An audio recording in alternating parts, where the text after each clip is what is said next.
بسم اللہ الرحمن الرحیم۔ السلام علیکم، welcome to my new video. جد انبیاء حضرت ابراہیم علیہ السلام کی مکمل داستان۔ وہ نبی جسے آگ نے نہیں جلایا، ایک ایسا نبی جس کے سامنے اس دور کا سب سے بڑا ظالم بادشاہ نمرود بھی بے بس ہو گیا، بت توڑنے والا، دہکتی ہوئی آگ میں مسکرانے والا اور اللہ کی رضا کے لیے اپنے چہیتے بیٹے کی قربانی دینے والا۔ یہ دل فریب اور ایمان افروز کہانی ہے اللہ کے گہرے دوست یعنی خلیل اللہ حضرت ابراہیم علیہ السلام کی۔ آج کی اس ویڈیو میں ہم تاریخ کے اس عظیم ترین معجزے کا سفر شروع کرنے جا رہے ہیں جہاں کفر کی آگ توحید کے سامنے مٹی کا ڈھیر بن گئی۔ ویڈیو کو آخر تک لازمی دیکھیے گا کیونکہ یہ صرف ایک کہانی نہیں بلکہ ایمان کا وہ سب سے بڑا امتحان ہے۔ ہزاروں سال پہلے عراق کی سرزمین پر بابل نام کا ایک بہت بڑا اور ترقی یافتہ شہر تھا۔ اس وقت پوری دنیا پر نمرود نامی ایک ظالم اور مغرور بادشاہ کی حکومت تھی۔ نمرود نہ صرف ایک جابر حکمران تھا بلکہ اس نے خدائی کا دعویٰ بھی کر رکھا تھا۔ بابل کے لوگ اللہ کو چھوڑ کر مٹی اور پتھر کے بنے ہوئے ہزاروں بتوں کی پوجا کرتے تھے۔ حضرت ابراہیم علیہ السلام کے والد خود اس وقت کے سب سے بڑے بت تراش یعنی بت بنانے والے تھے۔ حضرت ابراہیم علیہ السلام بچپن ہی سے عام بچوں سے مختلف تھے۔ آپ علیہ السلام کا دل اور عقل اس بات کو تسلیم کرنے سے بالکل انکار کرتی تھی کہ انسان کے اپنے ہاتھوں سے بنائے ہوئے یہ بے جان پتھر جو نہ سن سکتے ہیں اور نہ بول سکتے ہیں وہ کائنات کے خدا کیسے ہو سکتے ہیں۔ جب آپ علیہ السلام نے لوگوں کو ان بتوں کے سامنے روتے اور گڑ گڑاتے ہوئے دیکھا تو آپ علیہ السلام نے معصومیت مگر گہری حکمت سے سوال کیا، تم ان چیزوں کی پوجا کیوں کرتے ہو جو نہ دیکھ سکتی ہیں، نہ سن سکتی ہیں اور نہ تمہیں کوئی فائدہ پہنچا سکتی ہیں؟ قرآن پاک کے مطابق حضرت ابراہیم علیہ السلام نے کائنات کے نظام پر غور کرنا شروع کیا۔ ایک رات جب آپ علیہ السلام نے آسمان پر ایک چمکتا ہوا ستارہ دیکھا تو قوم کو سمجھانے کے لیے کہا، کیا یہ میرا رب ہے؟ لیکن جب وہ ستارہ ڈوب گیا تو آپ علیہ السلام نے فرمایا، میں ڈوب جانے والوں کو پسند نہیں کرتا۔ پھر جب چاند چمکا تو آپ علیہ السلام نے وہی بات کہی مگر وہ بھی غائب ہو گیا۔ آخر میں جب صبح کے وقت ایک بہت بڑا اور روشن سورج نکلا تو آپ علیہ السلام نے فرمایا، یہ سب سے بڑا ہے، کیا یہ میرا رب ہے؟ لیکن جب شام کو سورج بھی غروب ہو گیا تو آپ نے اعلان کر دیا، اے میری قوم، میں ان تمام چیزوں سے بیزار ہوں جنہیں تم اللہ کا شریک ٹھہراتے ہو۔ میں نے اپنا رخ اس ذات کی طرف کر لیا ہے جس نے زمین اور آسمانوں کو پیدا کیا۔ ایک مرتبہ بابل کے تمام لوگ شہر سے باہر ایک بہت بڑا تہوار منانے گئے۔ پورا شہر خالی تھا اور بت خانہ بھی ویران تھا۔ حضرت ابراہیم علیہ السلام موقع پا کر بت خانے میں داخل ہو گئے۔ وہاں بتوں کے سامنے طرح طرح کے کھانے اور مٹھائیاں چڑھاوے کے طور پر رکھی تھیں۔ آپ علیہ السلام نے مذاقاً بتوں سے کہا، تم کھاتے کیوں نہیں؟ تمہیں کیا ہوا ہے کہ تم بولتے بھی نہیں؟ اس کے بعد آپ علیہ السلام نے کلہاڑی اٹھائی اور تمام چھوٹے بتوں کو ایک ایک کر کے ٹکڑے ٹکڑے کر دیا۔ لیکن آپ علیہ السلام نے ایک بہت بڑی حکمت کے تحت سب سے بڑے بت کو چھوڑ دیا اور کلہاڑی اس بڑے بت کے کندھے پر لٹکا کر واپس آ گئے۔ جب بابل کے لوگ واپس آئے اور اپنے معبودوں کا یہ حال دیکھا تو پورے شہر میں کوہرام مچ گیا۔ سب نے کہا، یہ کام صرف ابراہیم ہی کر سکتا ہے کیونکہ وہ ہمیشہ ہمارے بتوں کے خلاف بولتا تھا۔ حضرت ابراہیم علیہ السلام کو گرفتار کر کے نمرود کے دربار میں لایا گیا۔ جب ان سے پوچھا گیا، کیا ہمارے خداؤں کا یہ حال تم نے کیا ہے؟ تو آپ علیہ السلام نے مسکرا کر جواب دیا، بلکہ یہ کام تو ان کے اس بڑے بت نے کیا ہے، اگر یہ بول سکتے ہیں تو انہی سے پوچھ لو۔ یہ سن کر پوری قوم شرمندہ ہو گئی کیونکہ وہ جانتے تھے کہ پتھر کے بت بول نہیں سکتے۔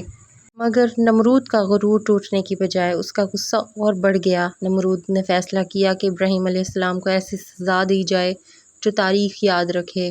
اس نے مہینوں تک پورے ملک سے لکڑیاں جمع کروائیں اور ایک بہت بڑی آگ جلائی۔ آگ اتنی شدید تھی کہ پرندے بھی اس کے اوپر سے گزرتے تو جل جاتے۔ حضرت ابراہیم علیہ السلام کو ایک منجنیق پتھر پھینکنے والی مشین کے ذریعے اس دہکتی ہوئی آگ میں پھینکا گیا۔ جب آپ علیہ السلام ہوا میں تھے تو جبرائیل علیہ السلام آئے اور پوچھا، کیا آپ کو میری کوئی مدد چاہیے؟ حضرت ابراہیم علیہ السلام نے تاریخی جواب دیا، مجھے تمہاری مدد نہیں، مجھے میرا اللہ ہی کافی ہے اور وہ بہترین کارساز ہے۔ جیسے ہی آپ علیہ السلام آگ میں گرے، اللہ کا حکم ہوا، اے آگ ابراہیم پر ٹھنڈی اور سلامتی والی ہو جا۔ آگ کا وہ ہولناک گڑھا ایک خوبصورت باغ بن گیا اور آپ کئی دن تک اس آگ میں آرام سے بیٹھے رہے۔ آگ کے اس عظیم الشان معجزے کے بعد بھی جب نمرود کی قوم ایمان نہ لائی تو اللہ کے حکم سے حضرت ابراہیم علیہ السلام نے اپنی زوجہ محترمہ حضرت سارہ اور اپنے بھتیجے حضرت لوط علیہ السلام کے ساتھ بابل سے ہجرت کر لی۔ آپ علیہ السلام شام اور پھر مصر تشریف لے گئے۔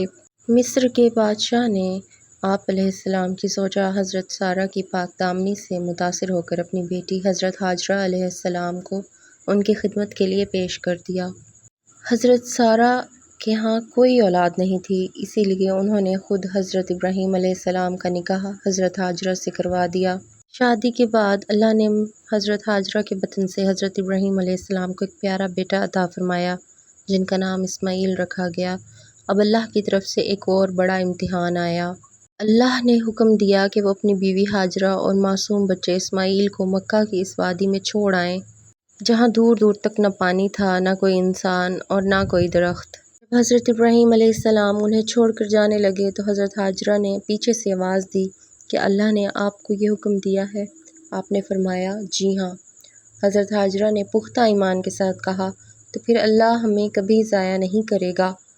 جب پانی ختم ہو گیا اور معصوم اسماعیل علیہ السلام پیاس سے تڑپنے لگے تو حضرت ہاجرہ پانی کی تلاش میں صفا اور مروہ کی پہاڑیوں کے درمیان 7 مرتبہ دوڑیں۔ اسی دوران معصوم اسماعیل علیہ السلام نے زمین پر اپنے پاؤں رگڑے جہاں سے اللہ کے حکم سے زمزم کا متبرک چشمہ جاری ہو گیا جو آج تک بہہ رہا ہے۔ جب حضرت اسماعیل علیہ السلام تھوڑے بڑے ہوئے اور دوڑنے کی عمر کو پہنچے تو حضرت ابراہیم علیہ السلام نے لگاتار 3 راتوں تک خواب دیکھا کہ وہ اپنے اکلوتے بیٹے کو اپنے ہاتھوں سے ذبح کر رہے ہیں۔ انبیاء کا خواب وہی ہوتا ہے۔ آپ علیہ السلام نے اپنے بیٹے اسماعیل سے کہا، بیٹے میں نے خواب دیکھا ہے کہ میں تمہیں ذبح کر رہا ہوں، تمہاری کیا رائے ہے؟ اس سعادت مند بیٹے نے جواب دیا، ابا جان آپ کو جو حکم دیا گیا ہے وہ کر گزریں، انشاءاللہ آپ مجھے صبر کرنے والوں میں پائیں گے۔ جب حضرت ابراہیم علیہ السلام نے اپنے بیٹے کو مٹی پر لٹایا اور ان کی گردن پر تیز چھری چلائی تو اللہ نے چھری کا اثر ختم کر دیا اور حضرت جبرائیل علیہ السلام جنت سے ایک دمبا لے کر حاضر ہو گئے۔ حضرت اسماعیل علیہ السلام کی جگہ وہ دمبا ذبح ہو گیا اور اللہ نے فرمایا، اے ابراہیم تم نے اپنا خواب سچ کر دکھایا۔ اسی یاد میں آج پوری دنیا کے مسلمان ہر سال عید الاضحیٰ پر قربانی کرتے ہیں۔ حضرت ابراہیم علیہ السلام نے اللہ سے عرض کیا، اے میرے رب مجھے دکھا تو مردوں کو کیسے زندہ کرے گا؟ اللہ نے فرمایا، کیا تمہیں یقین نہیں؟ آپ نے عرض کیا، یقین تو ہے لیکن میں اپنے دل کا اطمینان چاہتا ہوں۔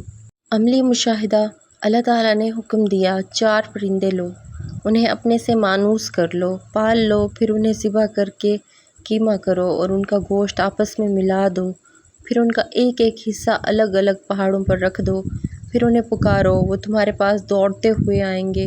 معجزہ، حضرت ابراہیم علیہ السلام نے ایسا ہی کیا۔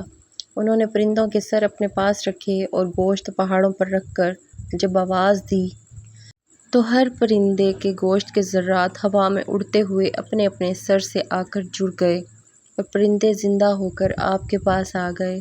یوں آپ کے دل کو کامل اطمینان مل گیا۔ جب حضرت اسماعیل علیہ السلام جوان ہوئے تو اللہ نے کعبہ کی تعمیر کا حکم دیا۔ دونوں باپ بیٹے نے مل کر پرانی بنیادوں پر اللہ کا گھر اٹھایا۔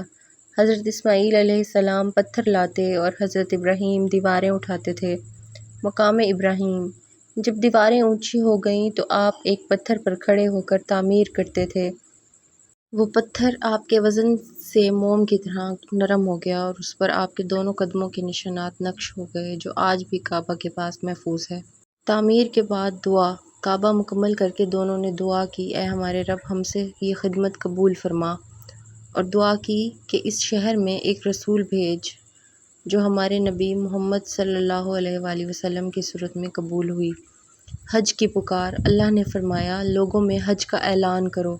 آپ نے پہاڑ پر کھڑے ہو کر آواز دی اور اللہ نے وہ آواز روحوں کی دنیا تک پہنچا دی۔ جس نے جتنی بار لبیک کہا وہ اتنی بار حج کرتا ہے۔ مہمان نوازی، ایک دن 3 خوبصورت انسان جو دراصل فرشتے حضرت جبرائیل علیہ السلام، حضرت میکائیل علیہ السلام اور حضرت اسرافیل علیہ السلام تھے، آپ کے ہاں مہمان بنے۔ آپ اپنی مہمان نوازی کے لیے مشہور تھے۔ آپ نے فوراً ایک بچڑا ذبح کیا اور بھون کر ان کے سامنے پیش کیا۔ خوف اور خوشخبری۔ جب مہمانوں نے کھانے کی طرف ہاتھ نہیں بڑھایا کیونکہ فرشتے کھاتے نہیں ہیں تو آپ کو اندیشہ ہوا۔ فرشتوں نے کہا، ڈریے نہیں، ہم اللہ کے فرستادے ہیں اور قوم لوط کو ہلاک کرنے جا رہے ہیں۔ ساتھ ہی انہوں نے حضرت سارہ کے بطن سے دوسرے بیٹے حضرت اسحاق علیہ السلام اور ان کے بعد پوتے حضرت یعقوب علیہ السلام کی پیدائش کی خوشخبری دی۔ حضرت سارہ ہنس پڑیں کہ اس بڑھاپے میں میرے ہاں بچہ ہوگا۔ حضرت ابراہیم علیہ السلام نے اپنی طویل زندگی، تقریباً 175 سال، مکمل توحید کی اشاعت اور اللہ کی فرما برداری میں گزاری۔ آپ نے کٹھن ترین امتحانات دیے، اسی لیے اللہ نے فرمایا، اور جب ابراہیم کو اس کے رب نے چند باتوں میں آزمایا تو اس نے سب کو پورا کر دیا۔ اللہ نے فرمایا، میں تمہیں تمام انسانوں کا امام بنانے والا ہوں۔ آپ کی وفات فلسطین میں ہوئی اور آپ کو الخلیل نامی شہر میں اسی غار المکفیلہ میں دفن کیا گیا، جہاں بعد میں حضرت سارہ، حضرت اسحاق اور حضرت یعقوب علیہ السلام بھی دفن ہوئے۔ جب حضرت ابراہیم علیہ السلام کو آگ میں پھینکا جا رہا تھا تو انہوں نے کہا، حسبنا اللہ و نعم الوکیل۔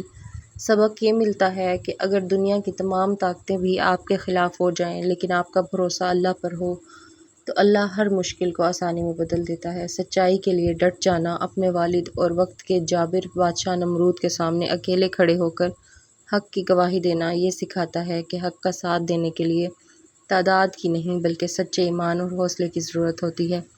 سب سے بڑی قربانی کے لیے تیار رہنا۔ اپنے لخت جگر حضرت اسماعیل علیہ السلام کی قربانی کا واقعہ ہمیں یاد دلاتا ہے کہ اللہ کی رضا اور اس کے حکم کے سامنے انسان کو اپنی پسندیدہ ترین چیز بھی قربان کرنے سے پیچھے نہیں ہٹنا چاہیے۔ عقل سلیم کا استعمال۔ بچپن میں ستاروں اور چاند سورج کو دیکھ کر سچے خدا کو تلاش کرنا یہ سبق دیتا ہے کہ انسان کو اندھی تقلید، باپ دادا کی لکیر پر چلنے کے بجائے عقل اور تحقیق سے سچائی کو تلاش کرنا چاہیے۔ 86 سال کی عمر تک اولاد نہ ہونے کے باوجود اللہ سے دعا کرتے رہنا ہمیں یہ سکھاتا ہے کہ حالات کتنے ہی نا امید کیوں نہ ہوں، اللہ کی رحمت سے کبھی مایوس نہیں ہونا چاہیے، وہ ہر چیز پر قادر ہے۔ ناظرین، یہ تھی خلیل اللہ حضرت ابراہیم علیہ السلام کی وہ عظیم الشان زندگی جو سراپا قربانی، صبر اور توکل کی ایک بے مثال داستان ہے۔ انہوں نے ہمیں سکھایا کہ جب انسان سچے دل سے اللہ کا ہو جاتا ہے تو آگ بھی گلزار بن جاتی ہے اور صحراؤں سے بھی زمزم کے چشمے ابل پڑتے ہیں۔ اگر آپ کو حضرت ابراہیم علیہ السلام کی زندگی کا یہ ایمان افروز سفر پسند آیا ہو تو اس ویڈیو کو لائک کریں اور اپنے دوستوں کے ساتھ شیئر کریں اور ہمارے چینل کو سبسکرائب کرنا نہ بھولیں تاکہ آپ کو ایسی مزید تاریخی اور اسلامی ویڈیوز ملتی رہیں۔ کمنٹ سیکشن میں ہمیں ضرور بتائیں کہ حضرت ابراہیم علیہ السلام کی زندگی کا کون سا واقعہ آپ کے دلوں کو چھو گیا ہے۔ اگلی ویڈیو تک کے لیے اللہ حافظ۔